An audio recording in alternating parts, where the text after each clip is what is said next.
Juge 16. Samson partit pour Gaza, il y vit une femme prostituée, et il entra chez elle. On dit aux gens de Gaza, Samson est arrivé ici. Et ils l'environnèrent, et se tinrent en embuscade toute la nuit à la porte de la ville. Ils restèrent tranquilles toute la nuit, disant, au point du jour, nous le tuerons.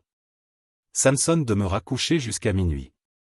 Vers minuit, il se leva, et il saisit les battants de la porte de la ville et les deux poteaux, les arracha avec la barre, les mit sur ses épaules, et les porta sur le sommet de la montagne qui est en face d'Hébron. Après cela, il aima une femme dans la vallée de Sorek. Elle se nommait Délila. Les princes des Philistins montèrent vers elle, et lui dirent, flatte-le, pour savoir d'où lui vient sa grande force et comment nous pourrions nous rendre maîtres de lui, nous le lierons pour le dompter, et nous te donnerons chacun 1100 cycles d'argent.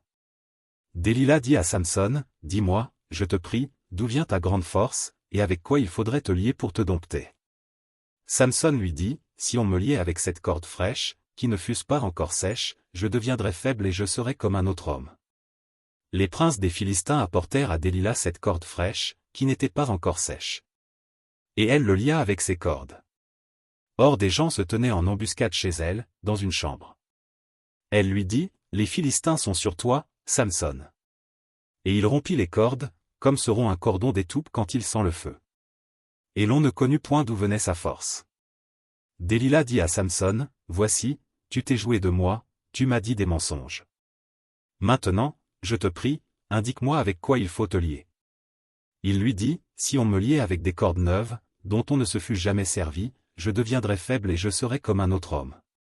Délila prit des cordes neuves, avec lesquelles elle le lia. Puis elle lui dit, les Philistins sont sur toi, Samson. Or des gens se tenaient en embuscade dans une chambre. Et il rompit comme un fil les cordes qu'il avait au bras. Délila dit à Samson, jusqu'à présent tu t'es joué de moi, tu m'as dit des mensonges. Déclare-moi avec quoi il faut te lier. Il lui dit, tu n'as qu'à tisser les 7 tresses de ma tête avec la chaîne du tissu. Et elle les fixa par la cheville. Puis elle lui dit, les Philistins sont sur toi, Samson. Et il se réveilla de son sommeil, et il arracha la cheville du tissu et le tissu. Elle lui dit, comment peux-tu dire, je t'aime? Puisque ton cœur n'est pas avec moi? Voilà 3 fois que tu t'es joué de moi, et tu ne m'as pas déclaré d'où vient ta grande force. Comme elle était chaque jour à le tourmenter et à l'importuner par ses instances, son âme s'impatienta à la mort. Il lui ouvrit tout son cœur, et lui dit, le rasoir n'a point passé sur ma tête, parce que je suis consacré à Dieu dès le ventre de ma mère. Si j'étais rasé, ma force m'abandonnerait, je deviendrais faible, et je serais comme tout autre homme. Délila, voyant qu'il lui avait ouvert tout son cœur, envoya appeler les princes des Philistins, et leur fit dire, montez cette fois, car il m'a ouvert tout son cœur. Et les princes des Philistins montèrent vers elle, et apportèrent l'argent dans leurs mains. Elle l'endormit sur ses genoux. Et ayant appelé un homme, elle rasa les 7 tresses de la tête de Samson, et commença ainsi à le dompter.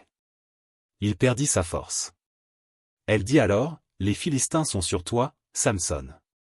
Et il se réveilla de son sommeil, et dit, je m'en tirerai comme les autres fois, et je me dégagerai.